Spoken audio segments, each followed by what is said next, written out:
Where are you flying to today? Oh, today I'm heading to Melbourne. It's Fitness Expo weekend, so we've got a jam-packed weekend down there. Have you been to an expo before? No, I haven't actually. It's a bit of a unique place, but it draws in a bunch of people from all walks of fitness, and it's quite interesting these days. You've got a lot of calisthenics there. You've got fitness racing. There's a bit of CrossFit going on there, some strongman powerlifting, and then obviously the supplements and then the apparel are all there as well. So Yeah. but it's also a cool showcase day. Actually, today is more the commercial side of things. So you've got people who are bringing out new pieces of fitness equipment. They'll head down there as well. So you've got all that happening, basically trade day today. So I'll be whipping in this afternoon just to check it all out. And then Saturday, Sunday, we'll be, hammering down in the nutrition warehouse there with Phyba. So that'll be good. I love it. Australia's been on my list for quite a while. So you'll have to bring, it's quite a journey. I would love to do it. Oh, honestly, do it. Bring the family. It's an absolute buzz. You'll love it. And come visit the Gold Coast and we'll show you some good places to train. I love it. Yeah, we'll make a date out of it. I have a couple of friends over there that have some land, and I would love to do it. One in Tasmania as well. Oh, stunning. One of the most pristine hidden gems on the planet. All right, got to do it. Cool. All right. Well, I'll just do a quick little intro, and then I'll let you give us a bit of a lowdown. But everybody, thank you so much for joining in on episode 38 of the Phyba Performance Podcast, where we talk about all things health, fitness. And today we are graced by Rob Bozada, who is an absolute maniac when it comes to tendon health and strength, and he's completely jacked out of his mind, so which is freaking wild to see. But what is really fascinating about Rob is that he focuses on a lot of isometric ways to make sure that your tendons stay strong. And for me, when I saw what Rob was doing, I was spellbound by it, because I'd been through this before with niggly tendons, whether it's in the shoulder or the knee or the hips. And one thing that rang true was the things that Rob was teaching and showing people through his Instagram. So I'll have to link you guys to that as well. But mate, thank you so much for joining us. Yes, thanks for having me. It's an honor. Oh, beautiful. Well, I'm going to rip straight into just a couple of questions. Like, where did you start? Like, what's your background in sport? Like, how did you get into coaching, and where did you find the passion for the types of training styles that you teach and do yourself? Sure. So I always try to glaze over the boring stuff, so I pass all that up so I don't lose everyone right off the bat. But I would say, so just a brief synopsis. So I was born and raised in Kansas City, Missouri, central U.S. My father was on the Olympic U.S. national team for soccer, so he was a professional soccer player at the elite level. So soccer was always a big influence on my family. I appreciate now more than ever seeing how crazy some parents are. With my father being as elite as you can get in a sport, he was never aggressive about, we need to go out and practice, or like, why aren't you doing this? Or you need to be a professional, or never. But anytime that we were really interested in doing something, my brother and I, he was all over it. So I think it all started there, as far as having like athleticism, not only in the genetics, but kind of, in the environment as well. So then we fast forward, I'd say over the past 10 to 12 years have been the most interesting in my career. Did all the normal stuff in school like everybody else. It's all boring. But then I wanted to kind of narrow things down and get more into like the performance side of things. I've done all the personal training, group classes, all the other things. And I think those are very valuable in the learning process. But I wanted to get down to like high performance and what it takes to do that, and how do you amplify those traits that are required. And so that kind of led me over time to Nike World Headquarters, where I was a coach there for close to 9 years. And this is in Portland, Oregon area, little city called Beaverton. Yeah, actually, it's funny you mentioned that. I spent a little bit of time at the Under Armour High Performance Center. And it's right there too. It's right there too. And we spoke about Nike as well. And we actually took a bike ride, rode around there in 2019. And it was very cool. So sorry. And Adidas is there too.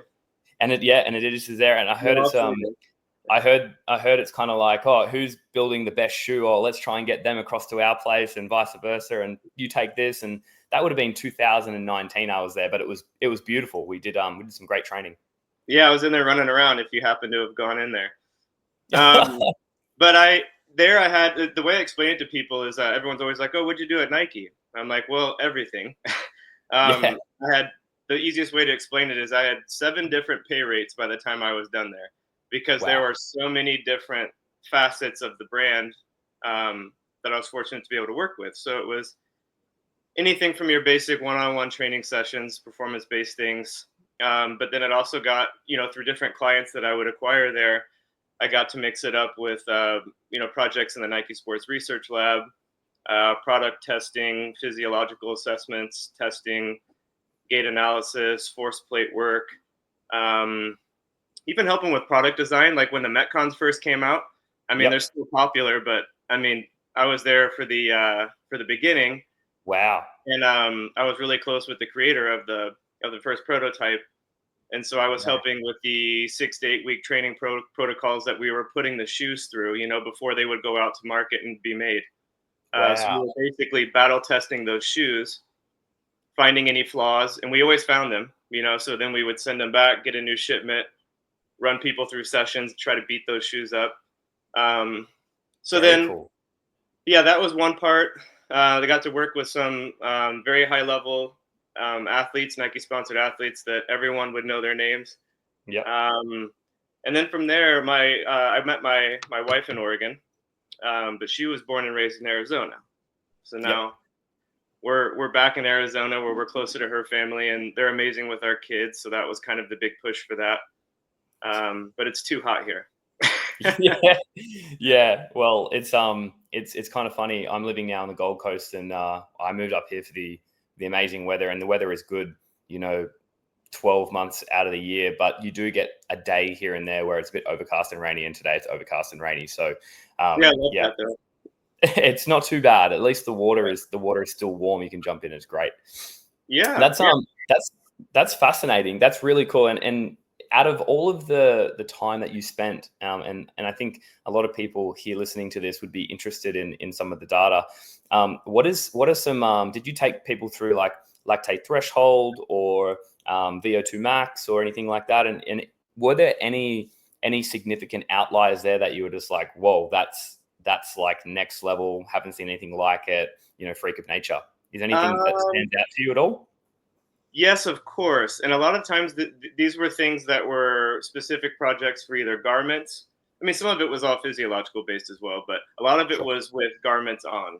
Yep. So the physiological side, I would say, was more in the background, just because we had the ability to take that data, but it was more so to generate um, information and knowledge on the products. Wow. So that was the thing that I kind of had to learn the hard way. Was Nike first and foremost is a shoe and clothing company. Yep. Um, I think a lot of the times the general population thinks of it as all athletics, but that's kind of a Yep. secondary thing. But yeah, there was a lot of that. So a lot of it was measuring, just a general population, a Hmm. civilian, their physiological capacities against someone who may be slightly elevated, like those that are on my staff, against Yep. someone who is an Olympic level, athlete or a marathoner, Kipchoge or something like that. And Yep. then you can kind of see how these data points spread up. But honestly, I would just say, like, regardless of data, one of the most impressive humans I've worked with is Matt Frazier for sure. Yeah. Yeah. And I can attest to that.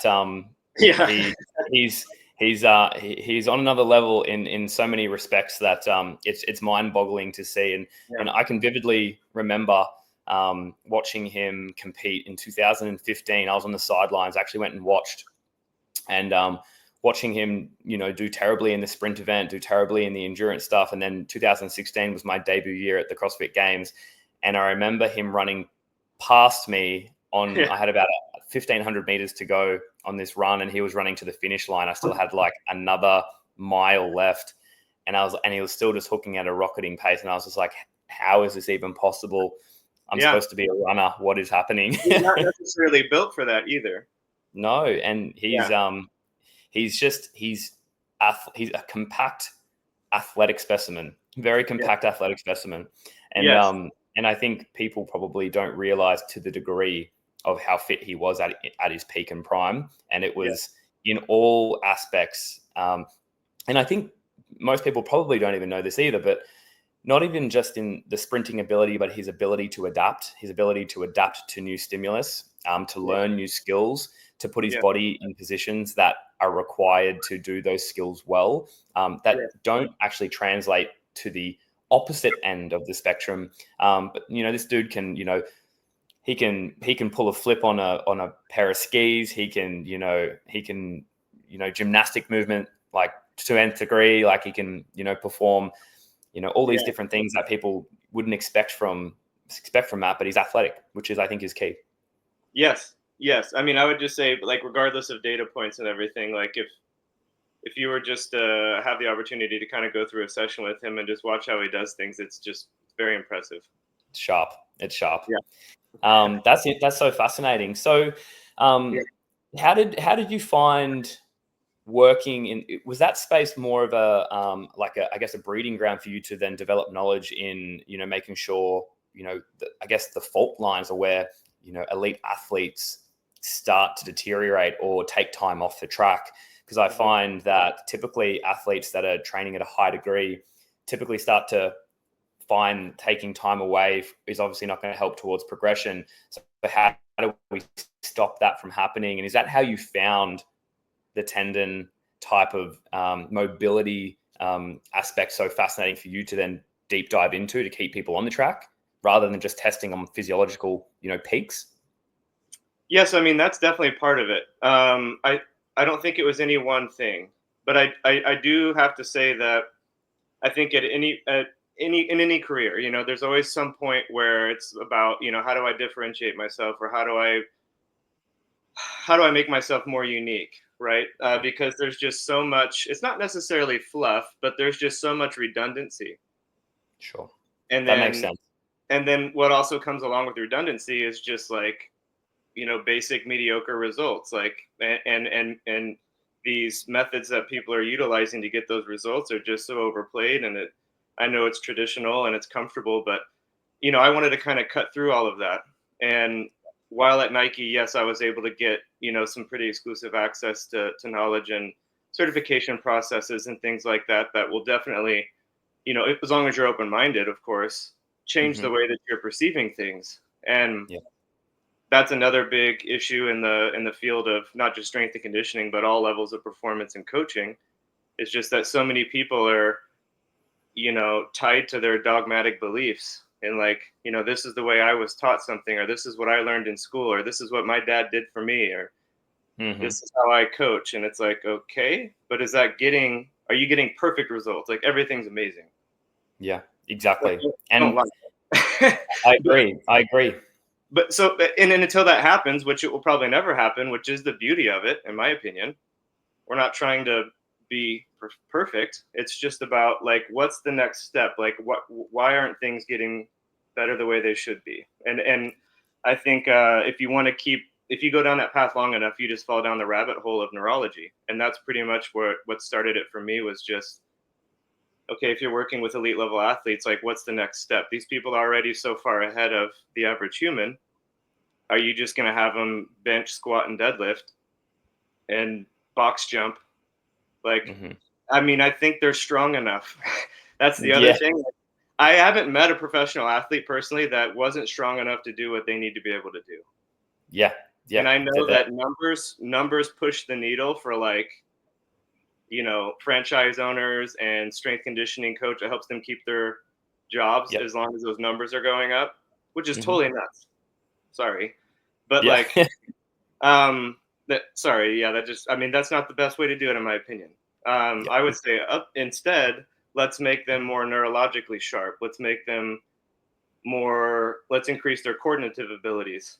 The articulations of their joints, their range of motion, their strength at in range, their ability to visually perceive things, optimize their vestibular system, their proprioception. Like, weights they just don't hit those markers. And so I think it all starts with the brain, and then we kind of go out. And when you go out far enough from the brain, you get to, what most strength conditioning coaches and any coach in my field and in your world, most people are just concerned with muscle. Like, I think that just comes from bodybuilding roots. Which, you have to love bodybuilding, Yeah. I question you if you don't love bodybuilding. I mean, that's where everything started, Yeah, and exactly. strongman. Yeah. Yeah. But I think we get really confused by that, or just kind of like blinded by that, where people are just focused on the red stuff. And when I say the red stuff, I mean when you look at an anatomy chart and you see all the red, all the muscle tissue, but then there's those bits of white. And to me, that's what it ended up being more about. Um, Mm. is that the tendons, the ligaments, the cartilage, the fascia, all the soft tissues that make all of this work. Yeah. And it just started to be. I mean, the more I dug on that, the more I realized just how deep inside the box just thinking about muscle is. And I Yeah. started to perceive muscle as basically one tissue that's compartmentalized in a bunch of different sleeves and tissue bundles. And then for organizational purposes, we call it a bicep and a tricep and a teres Yeah. minor and a lat. That makes it easy because we know where those things are. Yep. Yep. That But I makes think, sense. but it's very important to understand that that's just for organizational purposes. Like we just need those things to function well, or else you can't be athletic. Well, that's interesting because I heard something come across one of my pages recently talking about the amount of power output derived from the fascia and the tendons and ligaments and stuff. And if we don't have good strength, if you will, there in those respects, the muscles aren't actually maximizing. And people think, okay, I need to get my glutes, my hamstrings, my quads, my calves. I need them all to be really, really strong so I can run really, really fast. But Sure. there's a lot of other stuff in and around that helps develop speed and power. And potentially doing clean upon power clean is not going to get you running down the 100-meter track quicker. How No, much but does it it'll make you change? really good at Olympic weightlifting. But that's Exactly. what you So want. exactly. And you know what, I actually found this out of pure personal experience, is that when I started doing bobsled, which was just a power direct sport. It was shifting a sled in a horizontal plane as fast as you can for roughly 35 meters. Yeah. And we were power cleaning, we were squatting, doing all that type of stuff. But the reverse effect to this, we were sprinting probably three times a week, roughly 4 times a week, maybe. And I found a better improvement in my Olympic lifting from doing the sprinting than I did my Olympic lifting to doing the sprinting. So that was a really fascinating thing for me to learn. I was probably the strongest I'd ever been in terms of a clean and jerk and snatch, just off the back of sprinting, not even with the sled or with extra weight added to my body, but just velocity and speed and power. Yeah. And I think there's several points to touch on regarding that as to why that was. But I would say one is just, I mean, everyone's aware of plateaus and adaptation, where the body is used to something, right? So yes, we can clean and snatch and do all the different variations and practice pulls and deficits and all these other things. We can do all this stuff for 30 years. Mm. And maybe your numbers will go up and everything, but I would definitely argue that your sprinting won't get faster. Mm. Or you're not going to get generally more athletic, but you'll get really damn good at those patterns, which is great if that's what you want to do. But I think if you are already used to that, which you are probably close to maximal Peak. adaptations on those, Yeah. and then you go out and just unload all that on probably the most robust, aggressive, violent thing you can do as a human, which is sprint. Yeah. Honestly, and if you start to cycle that into your training, I mean, that's going to open up some new doors. And it doesn't mean you 100%. have to stop the other training, but you're adding this very valuable dose that is, Mm. like you said, high magnitude, high velocity work, um, tons of neural work. I mean, so is Olympic weightlifting, but it's another color on the palette, right? That Yeah. you're mixing in, Mm. and then you get these nice new colors, these new adaptations. 100%. And not only that, but I also felt fantastic whilst I was Yeah, sprinting, and it didn't yeah, feel so taxing. Obviously, CrossFit in general is quite a taxing sport because you're doing a multitude of things for an extended period of time. And especially back in the day, that wasn't the reason. It wasn't to go and train 3 hours a day. It was to get in there, you do a 20-minute workout, you do some mobility, you do some flexibility. yeah. You might do one strength element and you'd be done and dusted in 60 minutes. But as Mhm. the CrossFit games became more competitive, if you will, it was like, okay, who can train the house down and who can train for 3 hours in the morning, 3 hours at night, and can you adapt, and do you have the ability to adapt to that well? So I think also the decrease in volume and the increase in amplitude in the sprinting element really gave me a different dose. When I was essentially, like you said, near the upper limit of, probably what my body could give me in terms of strength numbers. Yeah. And it drastically changed. It was fantastic. It was awesome. And I wasn't training as much, which was cool. Yeah. And I think, I always tell people, so like a lot of my philosophy is derived from like dynamic systems theory, system science in general, cybernetics, even all these different facets of knowledge and information. But what that shows us in a nutshell, for performance at least, is that variety is essential, and your body's ability to handle variety to produce a favorable outcome is incredibly important. So again, throwing in some variety into your training allowed your system to become more robust, more capable. Yes, that makes you feel better, but also allows you to survive scenarios more effectively, right? And that's all we're really trying to do. I like that, and I like that way of putting it. Yes, it's just high system variety, and that's always what people ask me about CrossFit all the time. Like, what do you think about CrossFit? And it's like, well, I think it started out as one of the most incredible modalities, like ever, because it required high system variety. That's like the number one thing. How many things can you do? And then it became how fast can you do them, or how many reps can you do of them, and that's great. I mean, it's still high system variety, but then I think it got a little out of hand when it was like, okay, now anyone can own a gym and anyone can be a trainer, and we start having a bunch of people in here that don't have high system variety yet. Yep, and they're trying to go quick. That requires that of them, so then they end up getting hurt. Yes, and I completely agree. And that was actually, the 1 year that I had in my individual career, that was probably the most it's probably the most fun. And it typically was the most fun because I actually did the best I'd done, and I had achieved the result that I was very happy with. And my coach at the time, she was from Montreal, Michelle Laton, and her number one objective for us was to build a net of skills that was hugely varied and diverse.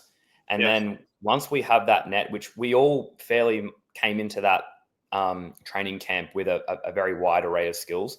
And then her task after that was to then build capacity in each one of those skills and have you execute those skills in conjunction with each other as best as possible. And that was it. That was all she wanted to do. And if you didn't have a net of skills, she would then give you things to help develop those skills. And we needed to be able to do a variety of things. It wasn't just about, barbell cleaning or clean and jerking on the spot. It was about running over there, climbing that net, getting up and down the net quickly, being athletic and jumping off and then sprinting. And, if we could do those types of things, she was stoked. And even to the fact of jumping in the pool and making sure that we could dive properly and having some spatial awareness about us to get onto it quickly. And that was the fascinating thing. So that was cool for me. But one thing I really wanted to talk about, and so many people through this channel would love to hear about, how do you keep the bodies on the track? Like, what is the tendon, and why do we get this tendonitis, tendinopathy, the difference? Like, how do we stop this from happening? Because at the moment, probably a lot of people watching this channel are diving deep into Hyrox racing at the moment. They're going from 10 to 15 kilometers of running a week, and now they're starting to do 30 and 40 and 50. And they want to make sure that they protect their knee tendons, especially hip tendons. And what's the go with that, and how do we keep them healthy? Sure. So a lot to unpack with that, as there are with many things. But I would say, for starters, first and foremost, that everyone hates this response, but it does depend. So, and I would say that it's dependent upon the athlete, and anything as far as compensation patterns that they exhibit, what type of training they're involved in, and what they're not doing as well.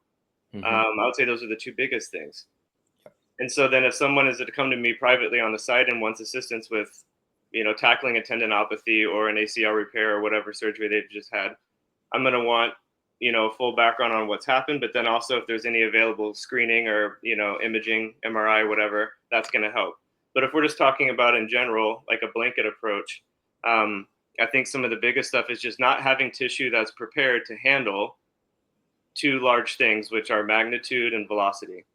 So magnitude would be the magnitude of the contraction, like how intense or the impact of something, right? And then the velocity at which it's happening. Yeah. So then another reference would be the force velocity curve, right? When we're looking at that force velocity curve. I would say one of my greatest pieces of advice is just make sure that you're training along that whole force velocity curve. I think a lot of times people spend a lot of time in the middle because it's super comfortable. Yeah. Moderate weight load, you can move it pretty quick. And then a lot of people like to go to that upper force side, low velocity, where they're lifting super heavy. Like, let's just see how much I can lift. Yep. Not many people are spending much time at the lower end. I think it's just because for whatever reason, lifting lighter weights isn't fun. But if you move them as violently and fast as you possibly can, we can make it really fun. Yeah. But I think it's really good to lift on that side, that lower end of the spectrum, light load, high velocity. And again, it's like with the sprinting and the Olympic lifting. We're missing some pieces of the puzzle there. You know, the system is really good at producing maximal force, really good at kind of hanging out in the mid range. But then when it requires high velocity, all these other things don't really, raise that boat, so to speak. And there's Fascinating. a famous sprint coach that has a quote that basically says that, speed is the tide that raises all boats. And the more I learn and the more I train athletes, the more I believe that.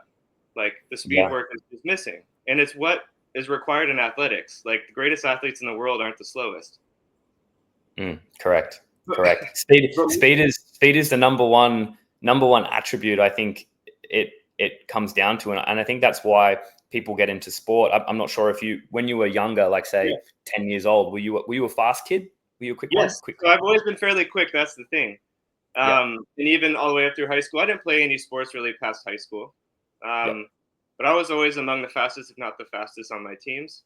Super twitchy, fast. And I did start training at a young age. Around like 12 or 13, I started messing around with stuff. Probably not doing it right, but your body will absorb anything at that age. Yeah, totally. But yeah, I played lacrosse, rugby, soccer primarily. Did some mixed martial arts, swam competitively. That's always been interesting too, because people are always like, "Oh, did you ever want to be a professional?" Or like, "Why didn't you go pro in something?" And it's like, honestly, to be completely honest, that crossed my mind 0 times in my life. Wow. Even with my dad being a professional athlete, I never once was like, "Oh, I want to be a professional soccer player," or "I want to be a professional baseball player." It was more about just movement, and I loved moving and learning about capacity and being coordinative and juking people, and like that was just fun. But I wasn't like, "Oh, I need to go be a pro." That's very cool. I found that no matter what sport I got into as a junior, if you had speed, you were valuable and valuable to the team. You were a point scorer. You were the one that everyone was watching out for, because if you got the ball, especially playing rugby, because I played rugby league post athletics as a kid, or junior athletics. And what position? I started on the wing, and then I moved into I was playing a halfback. So yeah, it was. But I was playing rugby league at the time. But I did play union. I was inside center and playing union. Okay, I was fullback. Yeah, fullbacks. Hey, great position too. And again, for a speedster, fullback is where you want to be. Yeah.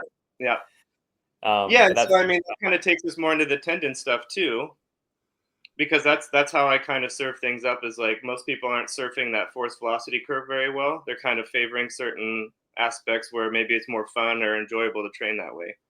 Yes. But I think the more I've learned about this, the more I've realized that, okay, the muscles are one thing, right? But that's what everyone focuses on. What tends to happen in most cases, in my experience, is that people are damaging the soft tissue. It's typically the tendon or the ligament. Sometimes it's cartilage, with like a meniscus or something. It's very rarely like, the middle of my quad, the belly of my quadricep is really giving me some issues. It's not that. It's usually the knee, the ankle, something in the shoulder girdle. And the muscle is obviously going to be part of that system.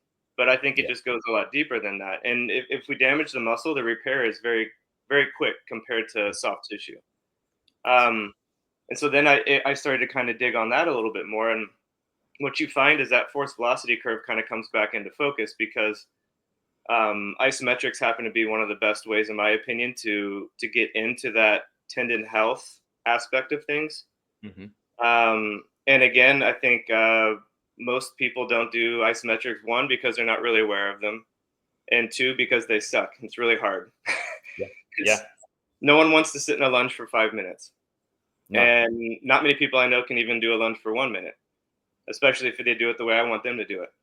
Yeah. But what I found is that you can get insane benefits from isometric work, and they exist on a spectrum. There's quick burst oriented isos that just last for a fraction of a second. There's others that are upwards of 3, 4, 5 minutes. And then there's kind of that middle range where it's like 30 seconds to a minute. And I think the tendon health aspect kind of has to surf that as well, that whole continuum. Yeah. And it depends on what you're going for. So if you're going for like tendon repair and prevention, that's what's nice about it. It does both. So if you're hurt, I would say find a range of motion that you can hold in a given movement. If it's your knee, hamstring, or an ankle or something like that, like the lunge is just perfect. I think the lunge is probably the baseline. Like you have to be doing iso lunges.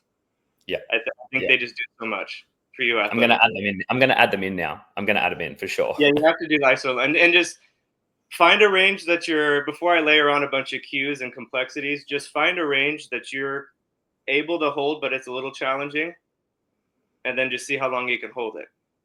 Great. And then Great. Okay. Done. Take note of what's happening in your mind and how bad you want to quit, and how easy it would be just to stop. No one's watching, Awesome. and then see how I long. love that. And just I love push that. yourself. It's very meditative. Meditate, and I probably need a bit of time where I can just sit in my mind and just focus on one sole thing. Yeah. And is the lunge such a good one? Is it because we're getting tension through the rear hip and the front hip and the knee and the back knee and the ankles, and everything is kind of switched on in that respect? Is that why it's so good?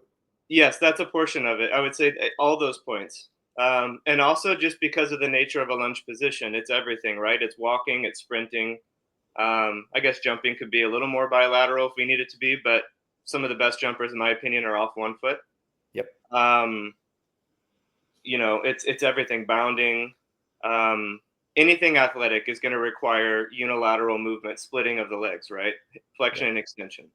Yep. So I think primarily and neurologically, like reflex pattern wise, that is such an amazing position just to hold and get super robust and comfortable in. So the goal would be initially to start more comfortably, because eventually I want you to get into like some pretty extreme, mobility ranges, and layer on a lot of intentional work and thinking about which muscles am I firing while I'm doing this.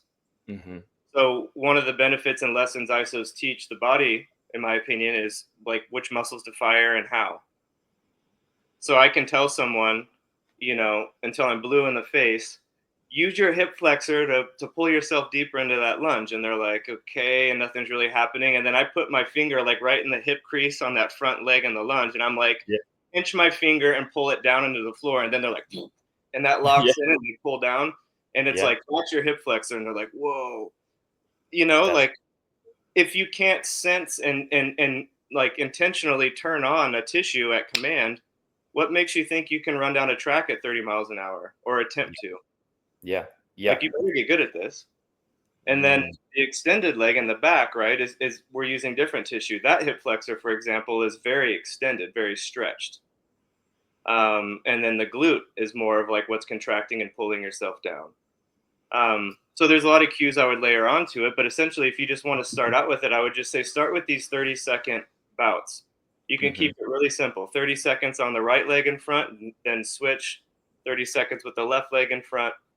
And then that time frame is significant because what we're learning from researchers and specialists in this field of tendon research, like Keith Barr, is that that 30-second window is when the tendon is most receptive to stimuli. And when I say receptive, what I mean is it's the most likely to like make adaptations happen. That's the window. It's also the window for when we get the most what's called tendon creep. So elongation of the tendon.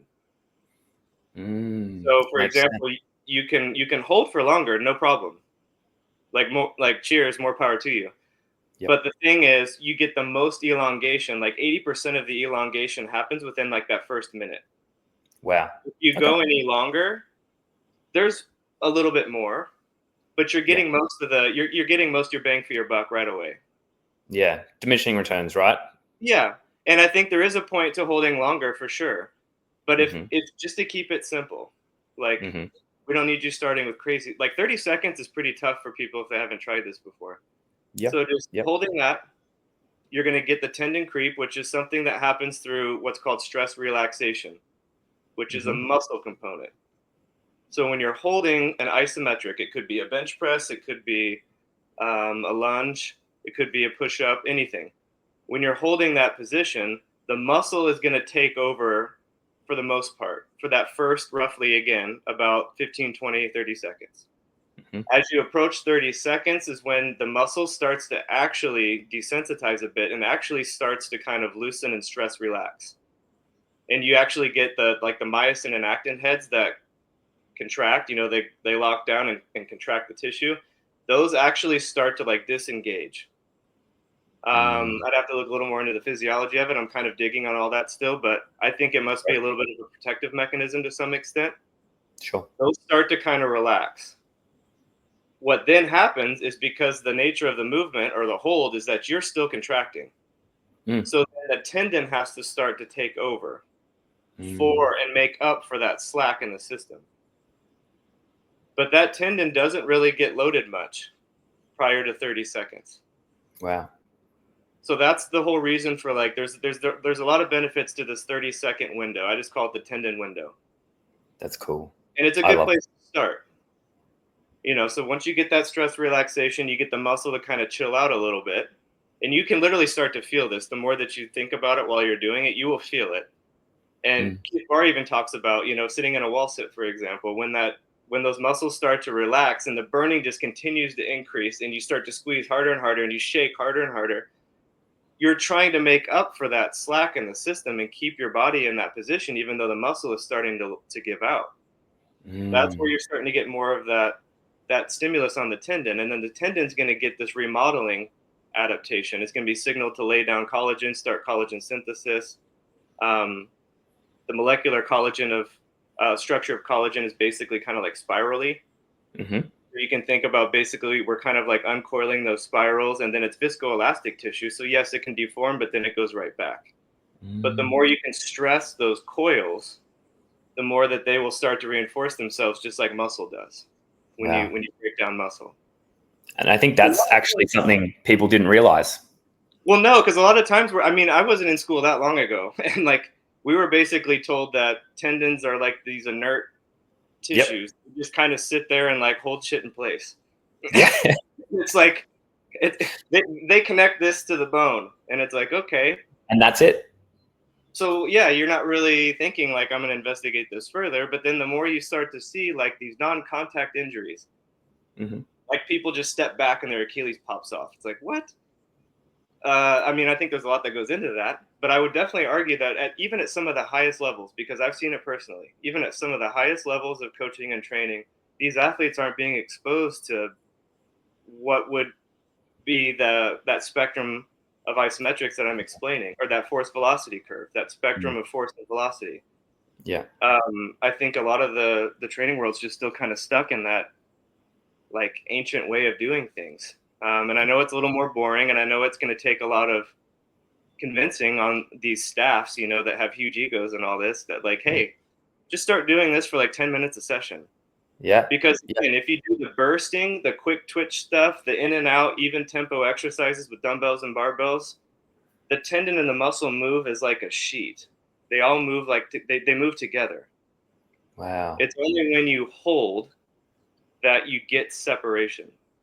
Yeah, it's interesting because I'll give you a personal another personal experience that I dealt with 2014. I was doing a strength program, trying to get my legs strong. We were doing a bunch of running as well, and it was just like, it was quite ballistic squatting movement, Olympic lifting, in, out, in, out. Did this program for the better part of 10 weeks. Yeah. And I ended up getting a pinch in the front of my knee, left knee, pinch in the front near the tibial tuberosity. And it went right from there at about 24 millimeters vertical tear through my patella tendon. And I was getting ready for competition. I was getting ready for the regionals, and I was like, oh, what am I going to do? What am I going to do? I went and got it checked out, had the MRI, had all the stuff to tell me about it. And they said, oh, look, typically with a tendon tear this long, look, you could stitch it, you could do this, you could do that. I ended up finding someone who gave me some isometrics, and I said, oh, how is this going to help me? How is this going to help for that me? person? Thank God for that person. He didn't give you 3 sets of 10 on a band. No, he didn't do that. He gave me isometrics. It was lunge holds, it was squat holds, it was box squats, it was single leg pistol squats to like a quarter depth, so not all the way down. And I was dealing with this knee niggle for quite some time before I contacted him. Yeah. It hadn't changed. It was like 24 mil. I got it done or checked again, and it was the same 6 months later. And then I started doing this protocol, and I did this protocol. And after 6 weeks of doing the protocol, I went back and it was down to 17 mils. Yes. So you can watch this happening through imaging. Yeah. I watched it get smaller and smaller. It blows my mind that people still want to argue. Yeah. It was fantastic. It was a fascinating process, and it was, then it was after I got over the hump of it. It was then some really relaxed, slow, eccentric movements over the course of 30 seconds down, and it was a struggle. And then I watched it go all the way down, and I think progressively those scans went down to 17, then 9, then 6, then 4, and then nothing. And then it was back to normal. And it's been 10 years later, I'm no problems. There you have it. I mean, that's how it works. Yeah. And it's not rocket science. I mean, it's a little bit of science, but it's not crazy. And this information's all out there, but people still want to like avoid it or do other things. Yeah. And it's back to that, what I was telling you. So if you were just going to continue to gut it through your training and move at normal tempo, like most people do in the gym and when they're training, your tendon and muscle would continue to kind of pull on at the same rate, and you would start to continue to get that tendinopathy and that breakdown. But what you did was, by holding those isos, you got the stress relaxation in the muscle. You got the muscle out of the equation, so that then you could start to treat the tendon, which is starting to exhibit what's called creep. And if you look that up in physics, it's a real term. So we have tendon creep. What tendon creep gives you is what's called reduction in stress shielding. So your body is very intelligent. We all know this. No argument there. But your body will make little tweaks and compensations to your movements that you may not even realize or even see in a video. But your body is going to, when you have a tear in the tendon, or, some people call it a donut, like literally a hole in the tendon, or several of these, you're going to start to move in different ways to try to like shunt a lot of that load to the healthy parts. Very efficient, but it doesn't treat the problem. So what stress shielding does is keep that area safe. But you don't want to keep it safe. You want to treat it, right? So that you can move well and not have to worry about it. So then those isos also alleviate that stress shielding. And then what happens is that tissue can then stretch, and all those, the molecular processing can start happen for the adaptation and the healing process in there, which happens at a base level of what's called your ECM, your extracellular matrix. So you can't access or stimulate that extracellular matrix to start producing new tissue until you get that muscle out of there and let the tissue elongate. It's like if I said, I'm going to try to get you bigger without getting good pump through the muscle. Yeah. Like that, we have to break the muscle down, right? Yeah. But the tendon is very similar. And there's that 10-minute window, again, that you want to abide by. All it takes is 10 minutes. And it's a pretty intense 10 minutes. But then you go on with the rest of your session, and it can make a world of difference. But that 10 minutes is significant too, because there's actually what's called a refractory period for the tendon, which most of us know that from our sex education. But Yeah. the tendons are the same way. After about 10 minutes, they're like, yeah, we're good. Like, no more action right now. And they have to go through their metabolic processing. And then you could even do another session that evening. But after 10 minutes in one bout, you're good. Great. So Okay. I've seen people do ISO several times a day, but you have to be mindful of like that refractory period where you're not really going to get much stimulation. Okay, that's fascinating, and people can use this not just on knees, but on shoulders. Overhead holds and things like that. They're all good as well. Yes, everything. I mean, ISO everything. ISO everything. I love it. It's really fun actually. Like once you can fully embrace the suck of holding ISOs and the benefit that they give you, like that's what it comes from for me is like once you feel that benefit like you have, Yeah. like it's Sold. not like I have to be bought in anymore. Like you don't have to convince me anymore. I'm just going to ISO everything so that my body basically creates the best armor. Yeah, exactly. And what I came away after that period of time and, learning this for myself and, being super skeptical about it, I was like, no, I just need to trigger point more or foam roll more, get more massage. But when I did the program and I did the holds and I did the ISOs and the eccentrics, I Yes. thought to myself, no matter what happens to me in sport, I will always have a plan to bulletproof myself again. It is the key to longevity in terms of functional movement. It like those ISOs just keep you on the sporting field. Yes, and again, I'm always looking for like most bang for your buck movements, right? Yep. So I'll never say there's anything wrong with a bench, dead, or squat. I mean, that's all great. Curls, like, absolutely love it. Awesome. Yep. But if I had to, I'm not going to choose curls if I had to go bang for buck with an athlete or someone that needs to actually be able to perform at a high level. But an isometric will check so many boxes. It checks the mobility box, the stability blocks, the balance box, coordination box, the neural engagement, proprioception. I mean, you're just checking strength. It checks all the boxes, and you can do them so many different ways. It just depends on what you're looking for. You can use them for potentiation. I love Like it. if you're doing something like a lower focus, you can use like a burst ISO, like a split stance and with like a trap bar. Yep. And put it in a low setting on the rack, like your squat rack, to where you would have your trap bar ends underneath those rack arms, and then pull into that rack, in a split stance, and then for just a second, and then reset on the other leg, and then pull into it again, and then go over and do split jumps or hurdle bounds or something, and you'll feel it immediately. I mean, I've never had anyone do that and be like, "Oh, I feel worse." I love that. You just sent such high quality like signaling through the body about what you need to fire and when and how, and then you went and put that into an athletic movement, and it's just such an amazing primer.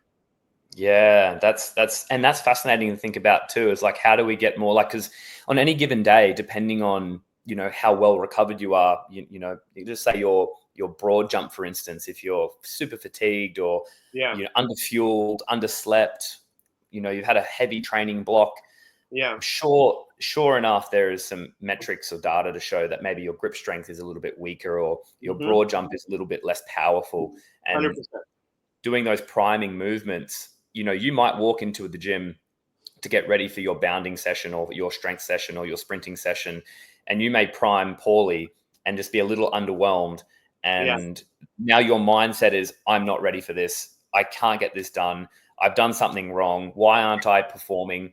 And maybe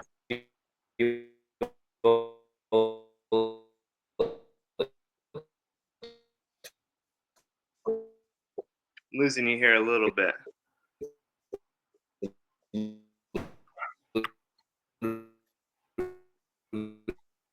Knows. Oh yeah, gotcha.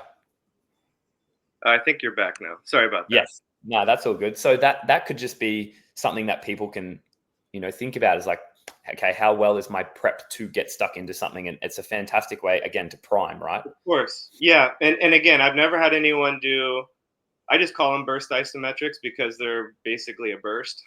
Yep. But I've never had anyone do those before another movement as a potentiator and like not move more aggressively, more violently, or say that they weren't ready to go anymore. Like, if I have you sit on a treadmill and watch TV for 10 minutes and get ready for a sprint session, like you're going to be so Underwhelmed. there's no stimulation there.